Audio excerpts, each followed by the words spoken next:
Hello and welcome to the Spandex and Wine podcast. I'm your host, Robin Hackney, and I'm so happy that you're here. This podcast is a place for conversations about balancing a healthy lifestyle and being happy, more specifically, happy hour. Together, we'll explore all things wellness and wine. I hope you learn a little, laugh a lot, and along the way, know you're not alone on this balanced wellness journey. Ready to jump in? Pour something in your glass that makes you happy because it's time for Spandex and Wine. Hello and welcome to the Spandex and Wine podcast. Have you ever dreamed of traveling the world? Me too. But have your trips ever been centered around learning, tasting, and making certain spirits? Have you scrolled through Instagram and seen amazing cocktails? Your mouth waters? If so, today's guest is your gal. She is a special education teacher, liquor store owner, swim coach, and is now hosting travel adventures that sound phenomenal.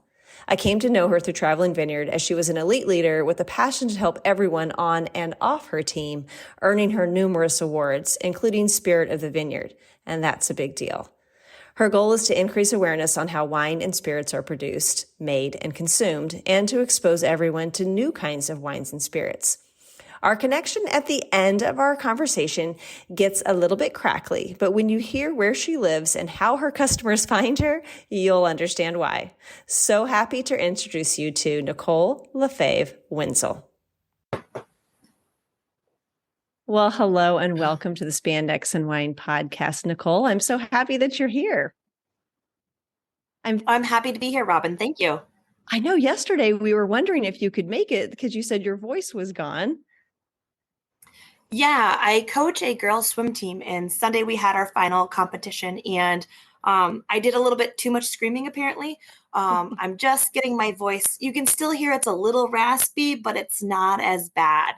So Here I am. So how did the girls do?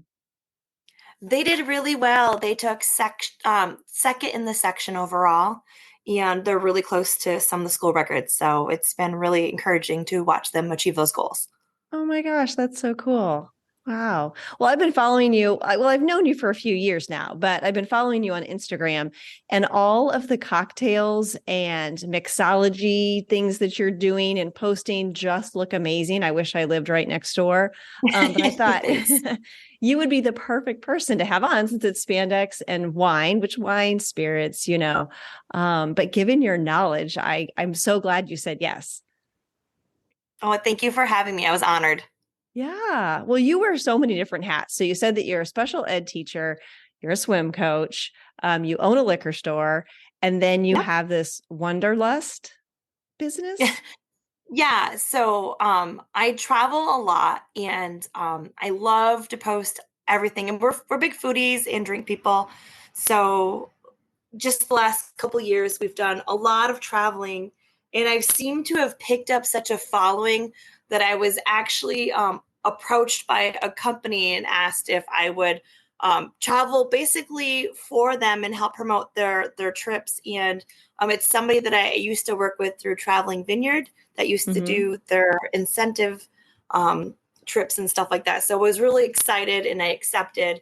So I'm on a new journey with that. So I'm excited to go explore more of the world and taste different foods and drink different spirits from all over. That's what really makes me really excited. Yes. Okay. Now, how does that fit in with everything else that you're doing? So you get to pick and choose your schedule. How does that work? Yeah. So I basically tell the company where I want to go, what I want to do, and what group size I would like to take with me. And all of my trips are all spirit based. So for example, I'm doing Ireland this summer because I'm a school teacher. So most of my trips are going to be during school breaks or summer. And when we go to Ireland, we're going to do, some of the famous breweries, some of the distilleries, but we're also going to do like a gin making class, which is really cool. Most of the world drinks a lot of gin, and it's not quite as popular here in the States, but gin is quite complex and it's makeup of different elements. So I'm excited to learn more about gin. Yeah. Well, it sounds like you already have a good knowledge base. Like was it just self-research, or have you taken any classes in mixology? How did you develop all this interest and knowledge? So 10 years ago, I had joined Traveling Vineyard when they were still kind of new, and it sparked an interest in me. I didn't really know much about wine or liquor, and I barely ever drink. And it's really funny. People assume because I'm in the industry that I drink a lot, but it's really quite the opposite. I look at it as a class, or I look at it as some kind of, some people would say training, but I have a different spot. Like when I go to enjoy alcohol, it's more of a research base for me. So Okay. anyway, I got started with Traveling Vineyard. I found a huge passion for bringing the education piece behind wine. I dove deep into that, and then I was like, why stop there? I started next with bourbon, because bourbon and wine are actually have a lot of very similar parallels. They're aged in oak barrels. They go through very similar fermenting stages. They have very similar notes. So that was really easy for me to jump over to the whiskey and bourbon world. And then Mhm. from there, I've started to dive deeper in all the other spirits. And I got into the cocktail world. It's a blowing up world right now. Yeah. Netflix has like a bartending cocktail competition show. My husband used to own a bar and a fine dining restaurant, so I've learned a lot through him as well. Oh. It just traveling, you get exposed to so many new drinks, liqueurs, spirits, cordials. Mhm. Whenever we go anywhere, I tell the bartender, I'm from the United States. Make me something that I probably have never had. And Oh. I've fallen in love with like pisco. Most people have never heard Yes. of A pisco. pisco Yeah, have you sour had is it? fabulous. Oh, yes, I know. Thank you. Thank you. Yeah. Pisco is actually like the second most drank spirit in the world, and most Americans have never heard of it. It's Mhm. made from grapes, but it's just made a little bit differently in the processing. And I love a good pisco sour. It's Yes. so that's what actually led me to teaching classes at our liquor store. We have to call them educational seminars. Okay. So we do mixology classes where we provide that education on a spirit, or we talk about different techniques like how to make simple syrup, or even how to make the perfect froth on top of like a pisco sour or a whiskey sour. Different tips like Okay. that.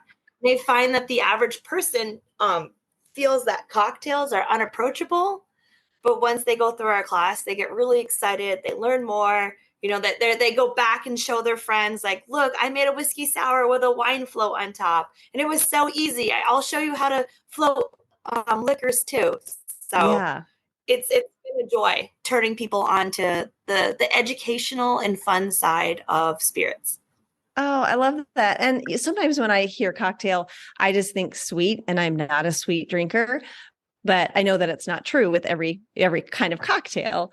Yeah. So I love that you're educating people, which makes sense that you're an educator and now you're doing this. I know, two birds, one stone. I know, yeah. Right. And it's so funny you mentioned sweet, because mostly sweet drinks are here in the US and Canada. The rest of the world loves absolutely bitter. Like in Okay. Europe, the big thing is Aperol. Have you ever seen Hmm. it? It comes in an orange Hmm. container. It's really bitter. An Aperol spritz is the hottest thing you can get while you're in Europe. And very few people know about it here in the US. Yeah. One of our good mutual friends, Penny Fitzgerald, that's one of her Oh, I favorite love drinks too. Penny. Yes. Oh, good to know. Yeah. Yes. At least when I've gone out with her, that's typically what she orders, at least to start the evening. So that's fun. Oh, goodness. So okay, so you were saying that you like to educate people about different types of alcohols and how they're produced. I'm really curious about tequila because I love tequila, but I've also heard that, it's important to get a good quality tequila, that some of them have additives, and I never would have guessed that with tequila or even a bourbon or anything. Is that typical? Yeah, most people don't realize that there's different qualities to making any kind of spirit. Um, some people take shortcuts. Big producers will often take shortcuts so they can produce more volume in a short period of time. And then you have your craft distillers that, they're really in it for the passion, or it's their great grandfather's recipe. And, they tend to do things more like the way it was traditionally made, and you'll taste a difference. When I sold wine, I would tell people the same thing. You can't compare like a Happy Meal burger to a steakhouse burger. They're both beef, but they're not the same thing. They're processed two different ways. Right. And the same thing with spirits. Bourbons are a great example. The bourbon world has just gone through a major explosive blow up. People love Buffalo Trace. They can't get their hands on it. Even us owning a liquor store have a hard time.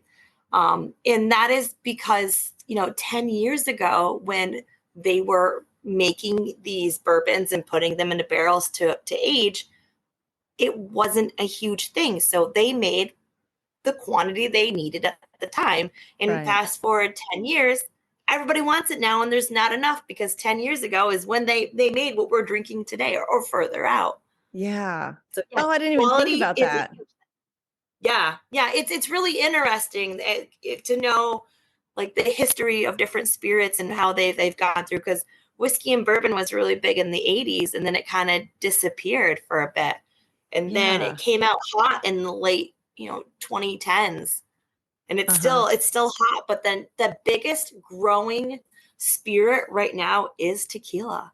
I don't know if people have realized that, but it's the number one growing this year. Gin was number Okay. two, but with tequila, you'll see like all the celebrities have a tequila brand now. The Yeah. Rock, Kevin Hart, the guys from Breaking Bad, Yeah. everybody's got a tequila. Yeah. Huh. Well, I think that would be so interesting. I know you said you do some courses, and I think all your courses right now are just in your liquor store. But to do an online course like the history of liquor, I think that would be fascinating. Yeah, it's something we've played around with. We've only had the store for about a year and a half. We're entering our second Christmas season. Ooh. So we've talked about that. We've talked about the possibility of doing these online. When we went to New Orleans this summer, we actually attended a place that does mixology classes just like what we do, to get ideas to see how Yeah. they ran their events and how they did things. And we ended up teaching some of the course. Ironically, the guy didn't know as much as what we did. So I was like, yeah, okay, we're doing something right. Oh, that's great. Okay, so if I remember correctly, you live in a really small town in upstate New York. Is that correct? Yeah, I'm about 15 to 20 minutes from the Canadian border. We have a Wow. lot of Canadian customers because they can't get a lot of the products that we can get over here. Okay. And I love Canada. If Yeah. you've never been, you should go. It's a great I have place. never been. Both my boys have it. I have not. But I also remember, your success, some of your success in the wine business was because you were in such a small town and you were the girl. So was that what drove you to open the liquor store? You just saw a need? Yeah, we are really so I was born and raised in Potsdam, New York. That's a college town. We have four colleges within 10 miles. So a lot of college kids. Okay. So my current husband lives just slightly 15 minutes out of town in this little teeny place called Hopkinton, New York. I'm not kidding. We have more Amish than we Oh. have regular people. So, with that being said, most people were driving, 25 minutes to go get alcohol. And Hmm. we're really close to this really nice hidden lake. The Adirondacks are our backyard. And with the Oh. Adirondack Mountains, we have a ton of little small hidden lakes that were left behind from when from the ice age, from when the glaciers came through and retreated. So we have all these amazing little lakes, and there's one just 5 miles down the road. People don't know about it unless you know about it. Yeah. And about 20 years ago, a very wealthy person from New York City came up here, visited a friend, loved the lake, and he ended up buying a little spot. He told more people about this spot. So now it's like a really ritzy, nice little place to go. And it's hard to get lakefront. Everybody loves that. Yeah. So we get a lot of lake customers. We get a lot of people coming from, in the middle of nowhere in the mountains on one side. We're close to an Indian reservation on the other side. So our population for our store is very different than the other stores around. Well, it sounds So very we like to, diverse too. yeah, I mean, we try to pull in really cool and unique products that maybe people haven't seen before or haven't tried. Again, like the Pisco, we put that up in our store. We teach a lesson, a mixology class about it. And then, Pisco is moving out the door all the time now. And like Awesome. our liquor rep is like, why is this little town in the middle of nowhere, this liquor store, moving so many of these products that don't normally move unless you're in an urban area? So I Yeah. feel like I'm doing the world justice, turning them on to new Yes. things other than like Tito's and cranberry juice. Yes. Well, your passion and enthusiasm, I'm sure, gets people excited too. When I first, my first pisco sour was because of my son. He was studying in Santiago, so I went down to stay with him, Nice. and oh my gosh, I loved him. I brought home a bottle, and I nursed that bottle for a long time because I couldn't find it here in Kansas. So I'm sure now probably they have it. But speaking of that, you started the liquor store when it was a difficult time during coming off of COVID, and so many products were hard to find. So I'm sure you had some kind of challenges with that. Yeah, we still face like a deficit because there was such a big glass deficit at the time where things weren't being made in glass bottles. We were ordering a lot of plastic bottles, which for us is okay because we're actually on a huge ATV snowmobile trail that runs from the St. Lawrence River all the way up to the mountains, and there's tons of different trails. So a lot of our customers prefer to have plastic because if they're sticking it in their cooler for wherever their end destination is, it's not Uh, getting rattled around. So we okay. found that to be a benefit for us that we didn't need the glass containers as much as other Yeah. people were. So, and then the word got out. So people were coming just for the plastic containers themselves. Oh my gosh, look at you. So people really ride their snowmobiles to your liquor store?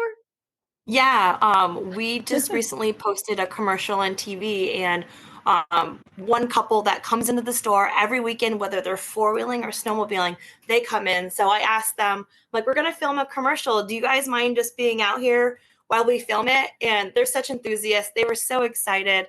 But yeah, people literally can ride their ATV side by side or snowmobile up to our store. We welcome it in the summertime. We keep an outhouse outside so they have somewhere to use, especially if we're not open.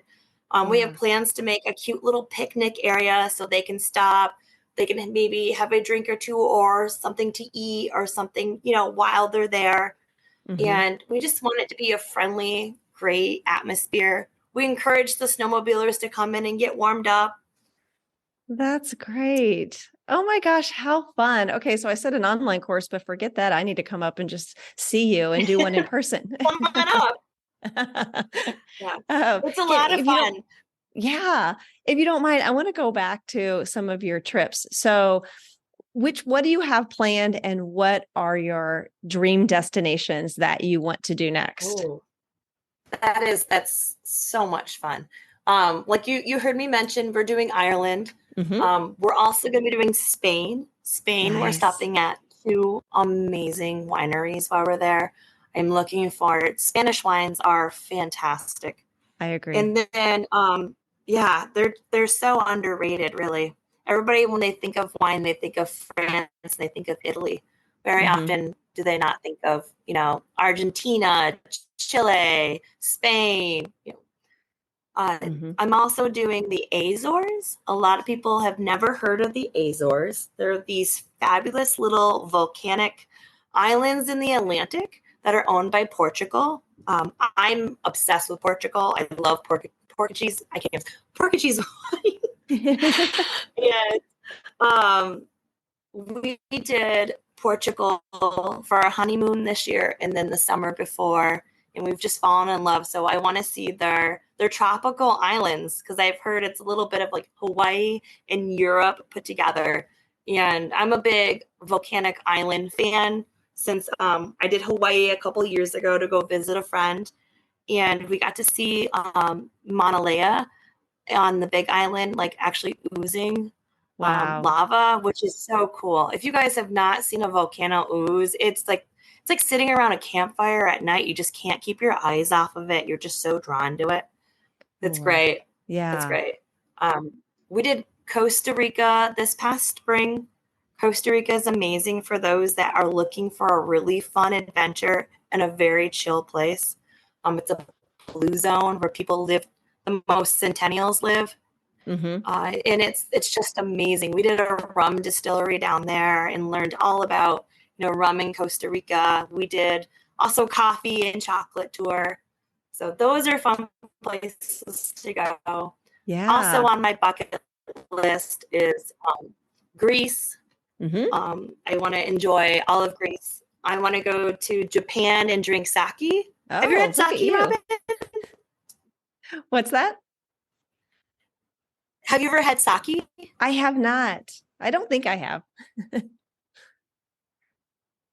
It's a fermented rice liqueur, and it's really good. There's a tons of different variations of it. They'll usually have it at a hibachi house, but it's very good. So I always want to go to the source of where a spirit is made or grown and try it there, because that's where you really get the best stuff from. Sure. So I'm Sure. looking forward to those trips. Oh, that's awesome. Very, very cool. Well, it sounds like you're just excelling in all areas. I'm so happy for you. Well, thanks. Yeah, it's life's fun. It's adventure every day. Make the most out of it. Yeah. Well, I'm going to put all of your information in the show notes, but just tell us real quick how people can find you. So I can be found on Instagram. My handle is Wanderlust Drinker. Which On she has there, I fabulous post reels and cocktails. You have to go follow her. yeah, traveling and drinking all together. Because, like I said, I love to go to different places and drink different things. I also have my store Facebook page is fun to follow too. That's called In the Pines Wines and Spirits.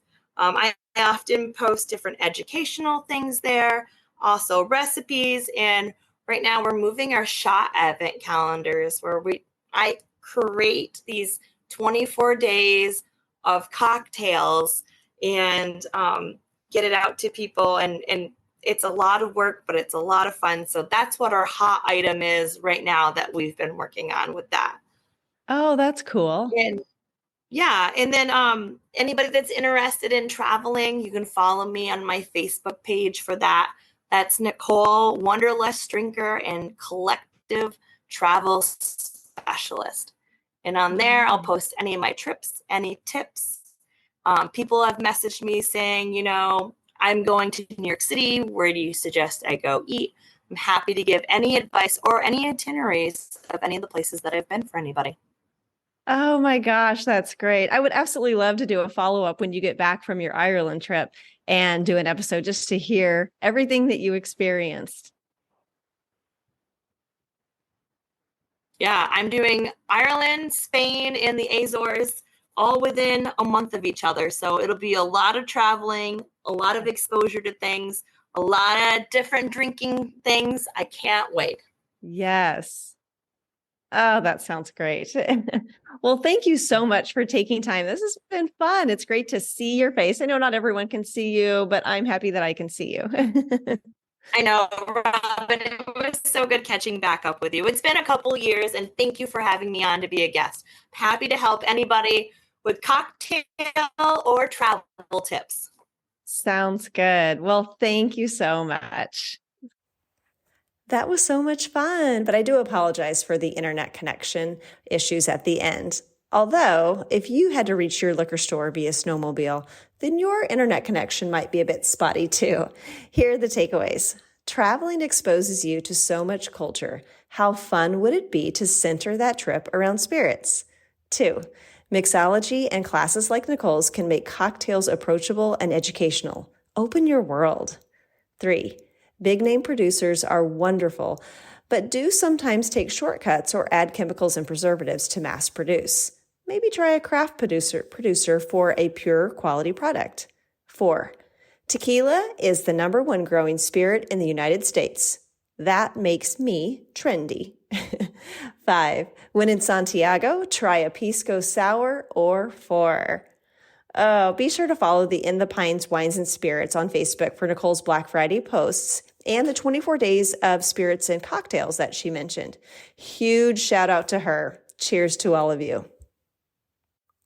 Thanks so much for listening. If you enjoy this podcast, it would mean so much to me if you take a few seconds to do each or all of the following. First, follow or subscribe to Spandex and Wine. It'll help you so you don't miss an episode, and it'll help me because you won't miss any episodes. To do this, you'll just go to the podcast, click subscribe or follow wherever you are listening. Look for the plus sign or follow button, and this is one of the best things that you can do for the podcast, so thank you. If you'd also be willing to give a 5-star review, that would be amazing. And lastly, please share an episode with a friend or 5 to keep the love going. I appreciate you. Thanks.